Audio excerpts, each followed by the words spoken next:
and have Min Young as my interpreter. 예, 반갑습니다. 여기 여러분 만나서 반갑고요. 또 여기 잘 못하지만 통역하는 사람이 있어서 좋다고 그럽니다. This morning, if you have your Bibles, you can turn to the passage that was read to you, John chapter 14, verses 1 to 8. I will be looking at some of that with you. 또 오늘 본문을 이렇게 펴놓고 말씀을 들으시면 좋겠다 싶습니다. And the theme that's, I think it's in your bulletin already, the theme that, or the title that I'm looking at this morning is thinking about the Father God's heart for the world through Jesus' love, the world that Jesus loves.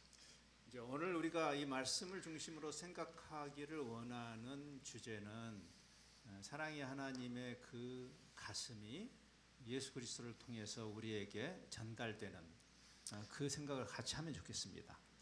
In this passage, we sort of start off with the idea that Jesus is going to be describing the way ahead for his followers. 사실 예수님은 우리 그 제자들 훨씬 이전에 그 길을 다 이렇게 미리 보신 거죠. And Jesus is looking into the eyes of his disciples, his followers.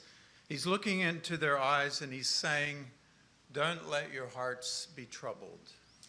그 사랑하는 시선으로 그 제자들의 마음을 헤아리시면서 마음에 근심하고 염려하지 말라 그렇게 말씀하십니다. Can you feel the weight of those words? Do not let your heart be troubled. 여러분의 근심을 갖지 않게 하시려고 하는 그 사랑의 말씀의 무게가 느껴지십니까? Perhaps we think about some of the things that trouble us today. There's so many different things that seem to cause us anxiety and fear and worry.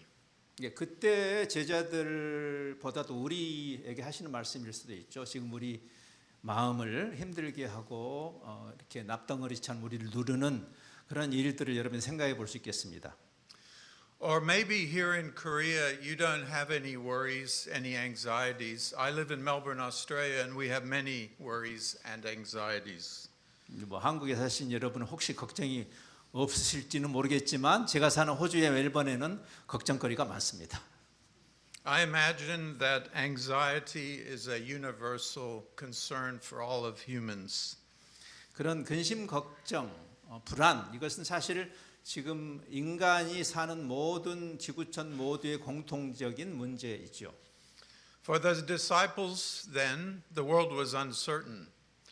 There was many things that they were not sure about. It's no different for us today. 그 시대의 제자들뿐 아니라 우리에게도 세상은 항상 불확실한 그래서 우리가 염려와 근심을 할 수밖에 없는 세상이죠.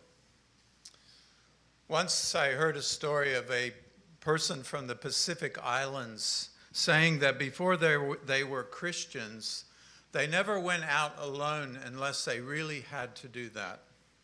이제 제가 조금 부연한다면 이분이 옛날에 태어났고 살았던 곳이 그 태평양 제도인데 거기에 그 원주민들은 그런 그 근심에 대한 그런 생각 때문에 집 밖에를 잘 못 나가는 그런 크리스찬이 되기 전에는 그런 전통이 있었다고 합니다. The world was uncertain. You didn't dare go out by yourself. Something bad might happen to you. There could be some evil spirits ready to do something to you. So you lived in fear if you went out by yourself. 실제적이고 막연한 그 염려와 두려움이 있죠. 그래서 우리 말에도 집 나가면 고생이다 뭐 그런 말 있잖아요. 그러니까 밖에 나가지를 못하는 거죠. And into this sort of atmosphere of anxiety and fear, Jesus says some very calming words. 근데 이런 불안 속에 있는 제자들에게 예수님께서 굉장히 마음을 평안하게 하시는 말씀을 하십니다. He says, trust in the Lord, trust in God, but also trust in Jesus, trust in Him. 하나님을 믿지, 그러니까 또 나를 믿으라. Jesus is saying He's looking out for us. He's preparing a way for us. 예수님의 그 마음이 단순히 뭘 가르치는 정도가 아니고 우리의 마음을 헤아리시는, 우리를 염려하시는 그 다정하신 말씀, 그 마음이죠. He's preparing a world for us to live in and a way to serve the Lord in. 우리가 어떤 상황에서 살아야 하고 어떻게 주님을 섬길 수 있을지를 깨닫게 하시는 가르침입니다. Jesus expects his followers to understand this path that he's talking about. 예수님은 예수님을 따르는 제자들, 우리가 어떻게 예수님의 의도가 무엇인지를 좀 잘 알고 따르기를 원하시죠. They've been walking with him. They've been seeing him perform miracles and do teaching for several years now. They are very familiar with what Jesus is doing. 예수님을 따라다니면서 그분이 하시는 일, 그분이 하신 기적, 그분의 가르침에 익숙해 있던 제자들이죠. He says to them in verse 4, "You know where I'm going." 그래서 너 알지? 내가 지금 어디를 왜 어떻게 가는지 알지? 그렇게 말씀하십니다. The problem is for the disciples and for us too is that so many things get in the way of our lives that we forget and take our eyes off the Lord and we lose our way. 이제 문제는 제자들도 그렇고 우리도 그렇고 그 말씀을 들어도 우리가 가는 길에 너무나 많은 눈에 보이는 문제들 때문에 주님의 그 당부하신 말씀이나 그 가르침을 자꾸만 이제 잊어버리게 되는 거죠. Even the way of following Jesus is so clear, it's so easy for us to let obstacles get in the way, distract us, and lead us astray. 우리가 예수님을 따른다라고 다짐을 해도 우리가 실제로 살아가는 그 여정에 있는 많은 장애물들이 그를 잊어버리거나 또 다른 길로 하게 하는 그런 경험을 하죠, 우리가. I watch so many Christians where I live wanting to give up on their faith because they've lost the way. They've forgotten why they follow Jesus. 저 개인적으로도 제 주변에 너무나 많은 어려움, 그런 그 애로사항 때문에 예수님이 가르치셨던 말씀도 잊어버리고 자기가 옛날에 예수님을 따르기로 결심했던 그 마음을 잃어버리는 그런 사람들을 많이 봅니다. So Jesus wants to remind us, just as he was reminding his disciples, he's there with us, walking every step of the way. 그런 상황에 있는 제자들, 또 우리에게 주님이 내가 함께 하겠고 그리고 그 길을 함께 가겠다라고 말씀하십니다. So I ask a simple question. What's keeping you from following the way of Jesus? 잠시 이제 스스로를 한번 들여다보시면 좋을 것 같아요. 내가 주님을 따라가는 일을 가로막는 것이 무엇이지? 왜 그렇지? Following the way of Jesus really starts with the inner area of our heart. 주님을 사실 따른다는 것은 우리 내면의 깊은 곳에서의 변혁이 있어야만 가능하죠. The Bible tells us about the depth of God's Father's heart for us. 성경 전체가 우리를 향한 하나님의 깊은 마음 또는 가슴에 대해서 이야기합니다. For example, in 1 John 3:16, it says, "We know that what real love is because Jesus gave up his life for us, so we also ought to give up our lives for our brothers and sisters." 요한 1서 3장에 요한이 이렇게 쓰죠. 요한복음도 요한이 썼지만 그 진짜 사랑, 하나님이 보이신 진짜 사랑은 자기를 내어주신기까지 하시는 하나님이 우리를 위해서 자기를 내어주신 사랑을 하신 것이다. 그러므로 우리도 그런 자기를 내어주는 그 사랑에 동참해야 한다.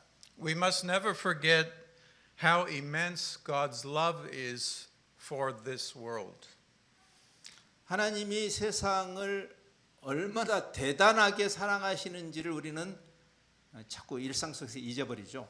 John 3:16 tells us this. He gave his one and only son so that everyone who believes in him will not perish but have eternal life. 우리 모두가 너무 잘 아는 요한복음 3장 16절. 하나님이 세상을 얼만큼 사랑하셨냐면 자기 독생자를 내어 주실 정도로. So God has one major purpose for us in this world. It's to bring wholeness and redemption to the entire creation, especially people from every nation. 독생자를 내어 주시면서까지 하나님이 추구하시는 하나의 목표가 있습니다. 그것은 하나님의 피조세계 전체를 완전히 회복하시고 온전하게 구원하시는 그 일, 특별히 하나님의 형상으로 창조된 인간들을. We must never forget that God's heart beats for all the nations, all people groups, not just us. 그러니까 이미 구원받은 우리에게만 초점을 맞추지 말고 하나님의 그 심장의 박동이 아직 잃어버려져 있는 그들을 향해서 뛰고 있다는 사실을 기억해야 합니다. So this morning, if you haven't figured this out already, I'm using a metaphor called the way. 자, 오늘 이제 우리 그 생각하는 그런 관점에서 생각하는 오늘의 메타포, 이 은유는 길이라는 은유입니다. In the Old Testament Hebrew, the word is derek, that speaks of a road or distance or a journey. 구약의 그 데렉이라는 히브리어 단어는 길 또는 거리 또는 여정이라는 뜻을 담고 있습니다. In the New Testament, the Greek word is hodos, that carries a similar meaning, a path or a journey. 신약의 그 호도스라는 헬라어 단어도 비슷한 개념입니다. 그래서 그 길 또는 여정이라고 되어 있습니다. And in different parts of the Bible, we see this idea of the way, of people following the way, or the way of Jesus. It appears to us in different ways. 그러니까 사실 지금 여기서 또는 신약 성경에서 쓰는 이 말은 약간 비유적인 말이죠. 그러니까 그냥 물리적인 길이라기보다는 주님의 방식, 우리가 주님의 도라고 할 수 있겠습니다. In this text in John 14, there was one person who was unsure of the way. 그 예수님의 방식, 길에 대해서 잘 깨닫지 못하는 한 제자가 있었죠. 여기 본문에. His name was Thomas, and he said to Jesus, "We don't know where you are going, so how can we know the way?" 이렇게 말합니다. 당신이 어디로 가는지 그 목적지가 어딘지 모르는데 우리가 그 가는 길을 어떻게 알겠습니까? He voiced what many disciples were feeling, but we too may feel. We don't know where you're going, Lord. How can we follow the way?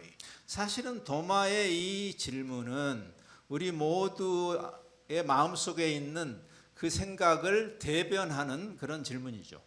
You see, Thomas and his disciples and his fellow disciples didn't really understand the path that Jesus was about to walk, a path to the cross. 사실 그 당시에 도마뿐 아니라 우리도 예수님이 십자가의 길로 가신다는 이거를 정말 잘 이해하지 못하는 거죠. But we are thankful that Jesus never lost his way. He never forgot why he came. He never forgot that the way would take him to the cross. 근데 감사한 것은 예수님은 헷갈리시지 않았다는 거죠. 하나님 예수님은 어느 순간에도 그 목표를 향해서 십자가의 길을 꿋꿋하게 가신 분이라는 것이 위로이죠, 우리에게. So Jesus can say very confidently to Thomas in a very clear and powerful statement in verse 6. 그래서 여기 유명한 6절의 말씀 굉장히 분명하고 강력한 대답을 하십니다. He says, I am the way, I am the truth, and the life. No one can come to the Father except through me. 내가 길이다, 내가 진리다, 내가 생명이다. 다른 어떤 사람을 통해서가 아니라 나를 통해서만 하나님께 갈 수 있다. Jesus is announcing to his disciples then, as he is to us today, that there is no other way to the Father except through him, through Jesus. 그러니까 하나님 아버지를 향해서 가는 그 길, 유일한 길이 천하 인간의 어떤 다른 이름이 있는 것이 아니고 예수 그리스도가 유일하다는 것을 말씀하시는 거죠. It's very common in the world today to hear people say that there are many paths to enlightenment. There's many ways to reach God. You can do this in all kinds of different ways. There is no one way. That's the message of the world. 지금 이 시대의 정신, 이 시대의 주장은 다원적인 주장이죠. 그 기독교도 하나의 길이겠지만 많은 길들이 있다라고 주장하는 시대에 우리가 살고 있습니다. But Jesus shows us that actually this is not true. There really is only one way to the Father. Never forget that. 예수님은 분명하게 어떤 다른 질문을 던질 여지를 주지 않게 오직 예수 그리스도를 통해서만 갈 수 있다는 이야기를 하시죠. For example, in Hebrews 10, verse 20, through Jesus' obedient death, he became a new and life-giving way. 히브리서 10장에 보면 그래서 히브리서 저자가 똑같은 말을 합니다. 예수 그리스도께서 자신을 내어 주심으로 새롭고 살 길이 되셨다. Through his sacrifice, a unique self-offering, Jesus opened a new way, a life-giving way for us, and this provided us authentic access to God. 그러니까 히브리서 기자도 똑같은 말을 하죠. 그래서 자기를 내어 주심으로 하나님과의 그 화해의 길을 여신 유일한 길 자체가 되신 예수님에 대해서 말씀합니다. And when we put our faith and trust in the Lord Jesus Christ, we get to join him in his discipleship community as the followers of the true and living way. 그러니까 그 시대나 지금이나 우리가 그 예수 그리스도를 따르는 공동체에 우리가 들어간다는 것은 유일하신 길이신 그분을 따르는 자들이죠. But transformation in each person actually starts deep within inside of us. Scripture refers to this as our heart. 그 변화, 그거를 깨닫고 믿는 그 변화는 깊은 우리 심연에서, 우리 마음의 심연에서 일어나는데 성경 그를 가슴 또는 마음 이렇게 심장 이렇게 표현을 합니다. And we know that the heart, the organ of the heart, pumps the blood that keeps us alive. But Scripture has a deeper meaning of the heart. 근데 물론 여기서는 우리 그 몸 안에 있는 이렇게 피를 받아들여서 정화시켜서 다시 뿜어내는 그 심장을 말하는 건 아니죠. 이것도 비유죠. For example, in Matthew 11:29, Jesus says that we can learn from him because he is gentle and humble in heart. 마태복음 11장에 보면 이런 재밌는 이야기를 하시죠. 예수님이 나를 따르라 나에게서 배워라. 왜? 내 마음이 온유하고 겸손하니까. It's from the heart that our faith springs forth. 그러니까 우리의 믿음이 우리의 이 깊은 마음의 심연에서부터 나오는 것이죠. Jesus teaches us in Mark 11:23 about prayer. He says when we must really believe it and it will happen and we are not to have any doubt in our heart. 그러니까 우리가 예를 들어서 기도라는 행위를 할 때도 기도라는 어떤 그 종교적인 행위 그 이전에 하나님을 향해서 그분이 반드시 들으실 것이라는 그 마음속의 확신을 가진 기도가 돼야 되는 거죠. 기도도. So every culture on earth has some part of the body that metaphorically functions like the heart that gives life. 그러니까 우리의 그 변화가 시작되는 그 시면에 대해서 여러 다른 문화 언어권이 다른 그 비유를 합니다. 여기서는 우리가 심장을 이야기했지만 So for example, in Papua New Guinea where I was born and raised, the general term that's used there for heart is actually belly or liver.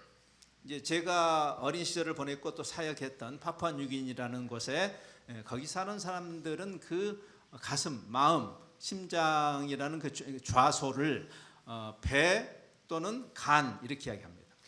The Kiowa people where I grew up, they had a similar concept. They used a combination of liver and of throat to represent that inner heart.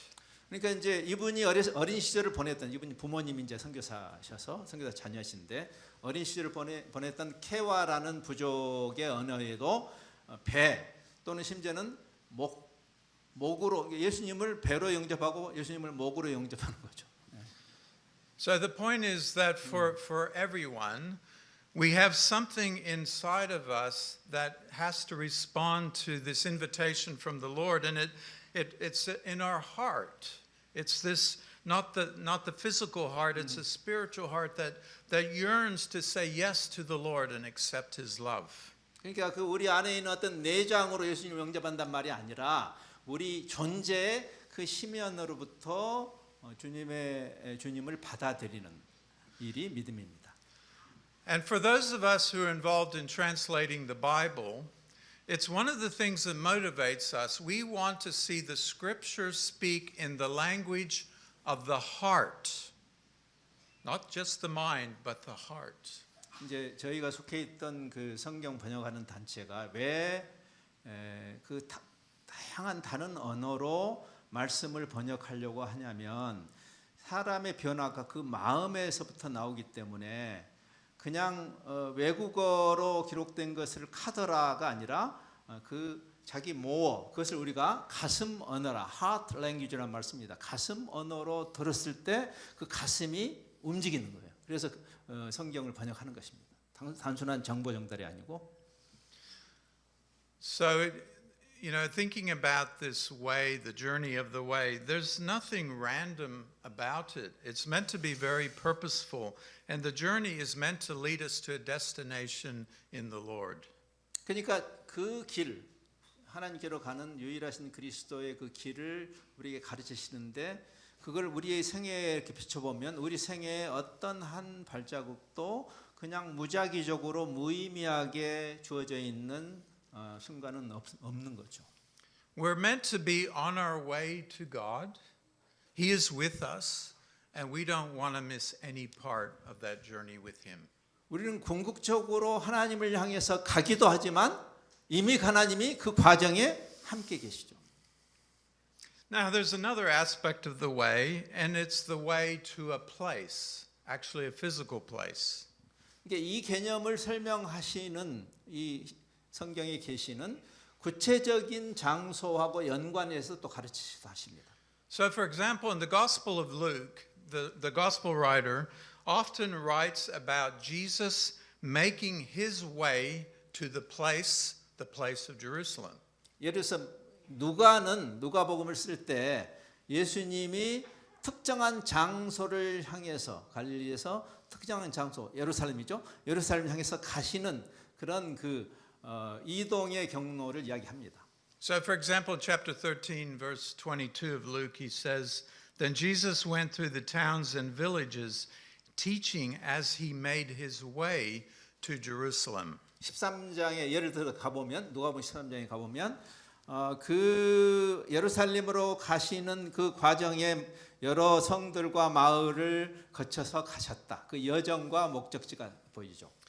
Jesus is traveling on this way to Jerusalem, but in the process, it's the setting where he's going to teach his followers what it means to be a disciple of his. 그 목적지를 향해서 가시는 그 여정에서 주님을 따르는 자들, 제자들에게 그분을 믿는다는 게 어떤 의미인지를 또 가르치시죠. 그 여정에서. Jesus never walked alone on this path to Jerusalem. He was always with people who were curious, and he always used that opportunity to teach about the way. 그래서 예수님이 항상 혼자 계시지 않고 주변의 제자들이나 또는 관심자들과 이렇게 관계를 하시면서 그 참 길, 지금 성경이 가르치는 참 길에 대해서 항상 나누십니다. But this physical way, the way to Jerusalem, reminds us that geography and place matter to God.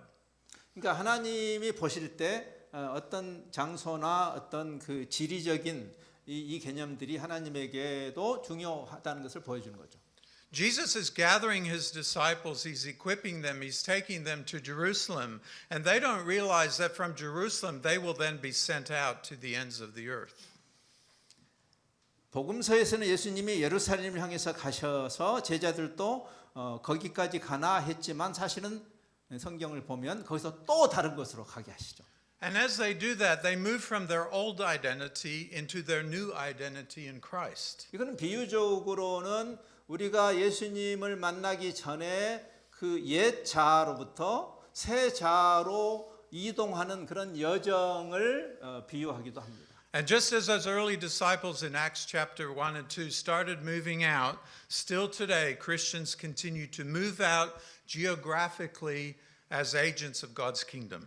여러분 사도행전에 보면 그 예루살렘 교회가 잘 나갔지만 그러나 흩어지면서 복음이 확산되는 것처럼 오늘도 하나님께서 우리들을 흩으셔서 복음이 확산되게 하십니다. This invitation to worship God goes to all the nations, and we see this fulfilled in Revelation 14:6 and other parts of Revelation. People of every place are encountering the Lord and following Him. 그러니까 오늘 우리가 이렇게 예배를 드리지만 그 하나님을 향한 그 예배는 여기에 국한되지 않고 계시록에 나와 있는 것처럼 각 나라와 종족과 백성과 언어가 다 하나님을 예배하는 그 궁극적인 그림을 우리에게 보여주십니다. And here's another challenge for us. It's very possible, very likely, that God is calling some of us from the place we are here right now to some place unknown.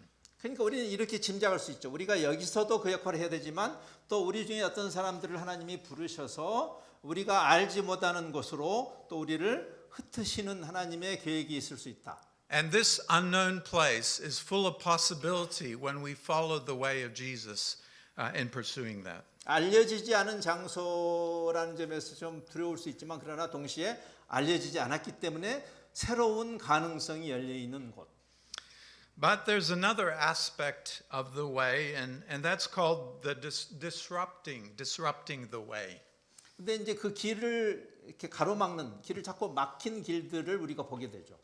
You see, when the Christians were gathering, the early believers were gathering in the book of Acts, in chapter 8, we read that a great persecution broke out, and the church in affected the church in Jerusalem, and people were scattered across Judea and Samaria. 여러분 사도행전 8장에 보면 그 전에 스데반의 그 핍박 때문에 사람들이 흩어져서 유대와 사마리아로 흩어진 사건을 기록하죠.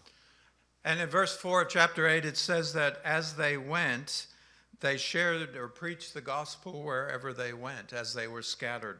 근데 그들이 그렇게 쫓겨나는 역경 속에서 복음이 이렇게 확산되는 그런 기록이 나옵니다. In chapter 11 of verse 19, it says that those who had been scattered by the persecution that broke out when Stephen was killed traveled as far as Phoenicia, Cyprus, and Antioch, spreading the word. 11장에 보면 그 스데반의 순교 사건으로 흩어진 자들이 베니게와 구브로와 안디옥까지 이르러서 복음을 확산했다. 그런 기록이 있습니다.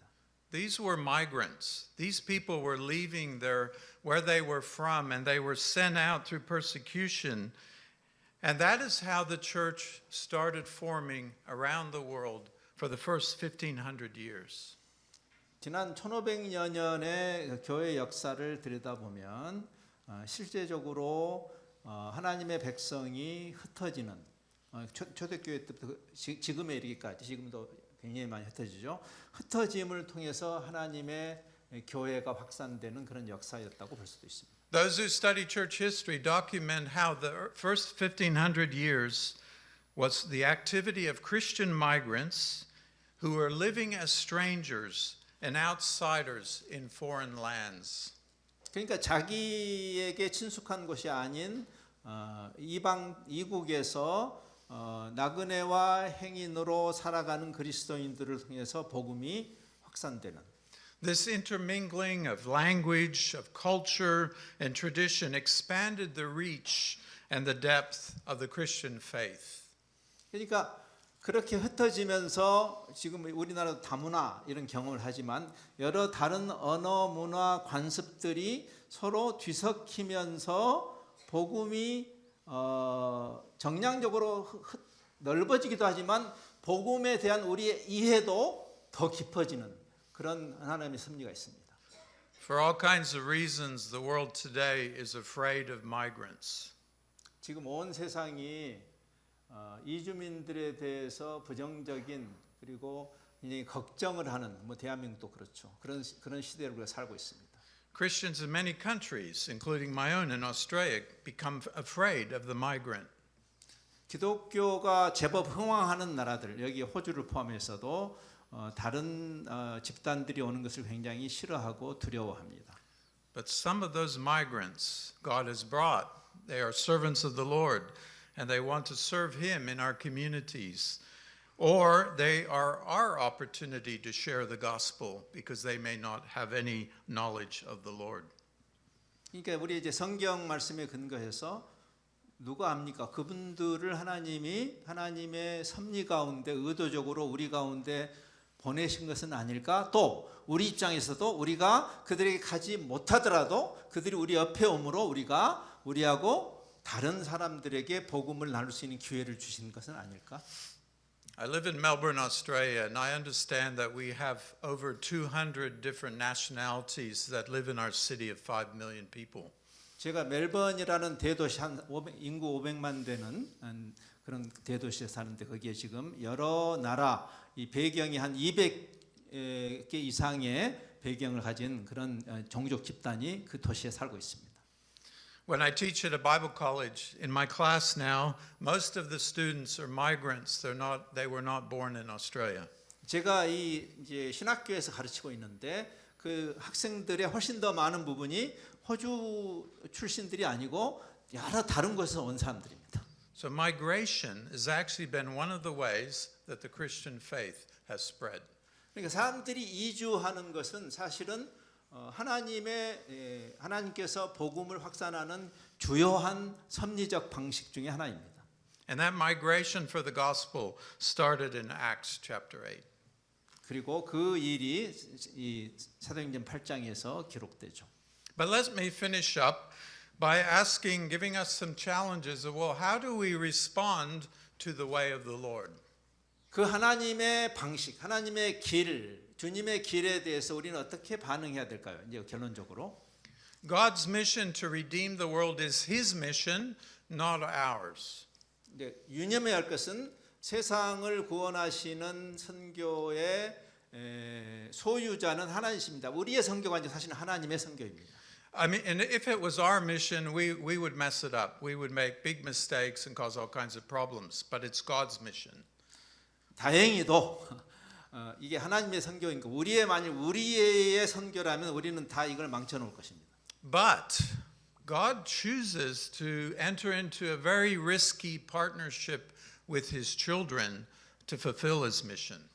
생각해 보세요. 하나님이 전능자께서 불완전한 우리를 하나님의 일에 참여하도록 초청하셨다는 그 위험 부담을 지셨다는 거죠. 하나님이. Just think about it. The God of the universe invites each of us, if we love Jesus, to participate, to join with Him, to partner in His mission of redemption.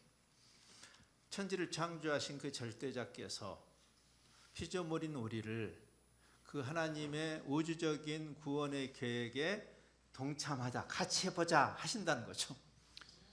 Our posture, how we respond to that, should include like wonder. Why would God do that? Worship, dependence on God, prayer, deeper prayer life, humility, and even celebrating what God's doing. 그러니까 우리가 하나님의 선교에 참여하는 우리의 자세는 어떠해야 할까요? 그거는 우선 놀람이죠. 깜놀이죠. 그렇죠? 네. 그리고 동시에 잘난 척하지 않고 겸허함, 전적으로 그분에게 의지하는, 그리고 거기에 기도의 자리가 있는 거죠. 그렇죠? 그리고 와 이런 대박이잖아요. 우리가 그 하나님의 일에 참여하더니 그래서 그것을 축하하는 축제와 같은 그런 자세가 선교에 동참하는 자세일 겁니다. The way of Jesus is not about withdrawing into the nice, comfortable walls of this church. 그러니까 예수님의 길은 우리끼리 그리스도인끼리 우리끼리 신성한 우물을 파서 이 안에 우리끼리 내주하면서 오손도손 사는 그런 일종의 은둔이 아닙니다. Nor is the way of Jesus engaging with the world on its terms. 아니면 정반대, 예수님의 길은 그 정반대도 아니에요. 즉 세상 속에 들어가서 아무 차별도 없고 세상이 하는 방식대로 살고 예수님 덕분에 그냥 대박 날려고 하는 그것도 예수님의 길은 아닌 거죠. 그렇죠? Instead, it's an unflinching yet vulnerable challenge to the powers of this world. 우리가 세상을 특별히 세상의 엄청난 권력과 힘에 대한 우리의 반응은 우리의 연약함에도 불구하고 우리가 세상의 그 힘에 의해서 피해를 볼 그런 각오를 가지면서도 주눅들지 않는 그리고 담대하게 나아가는 그 자세가 필요하죠. It's carried out in God's name, emboldened by the risen Lord Jesus Christ. 죽었다가 살아나신 그리스도의 영이 우리 가운데 내재하시고 그래서 그것 때문에 우리가 담대하게 시시한 우리가 그 세상의 엄청난 파고를 향해서 갈 수 있는 거죠. And as I've already shared, church historians have already confirmed that the early growth of the church was not the product of Christians' persuasive powers, but their convincing lifestyle. 교회 역사가들이 입을 모아서 관찰하는 것은 지난 2000년의 교회 역사 속에 교회가 여기까지 오는 그 여정은 교회가 힘을 얻어서 엄청난 힘으로 세상을 이렇게 짓눌러서 교회가 확장된 것이 아니고 연약한 우리들이 그러나 여전히 그 주님을 붙들고 가는 그 신뢰할 만한 우리들의 삶을 보고 세상이 빨려 들어오는 그런 여정이었습니다. As we face the world today, as we get ready to leave this wonderful church in a little while and go back out into the world, the question is not whether God is at work, but whether we're willing to join Him. 그러니까 이제 우리가 오늘 이제 다시 예배를 마치고 이 아름다운 공간을 떠나서 삶과 일터의 현장으로 갈 때 이 고통하는 세상을 향해서 우리가 던져야 할 질문은 지금도 하나님이 일하시냐가 아니라 우리가 그 하나님의 놀라우신 부름에 응답할 것인가가 진짜 중요한 질문입니다. So let's commit to getting out of what makes us comfortable. 우리에게 익숙하고 편한 곳에 머물려고 하지 말고 그것을 좀 딛고 문을 열고 나가십시다. And not with grand gestures of how we're going to save the world, but with faithful steps of following our Lord Jesus Christ. 그렇게 나갈 때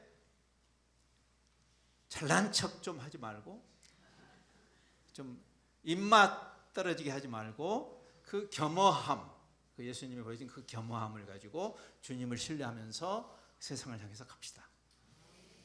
So whatever big or small those steps may be, may the Lord Jesus Christ find us faithful.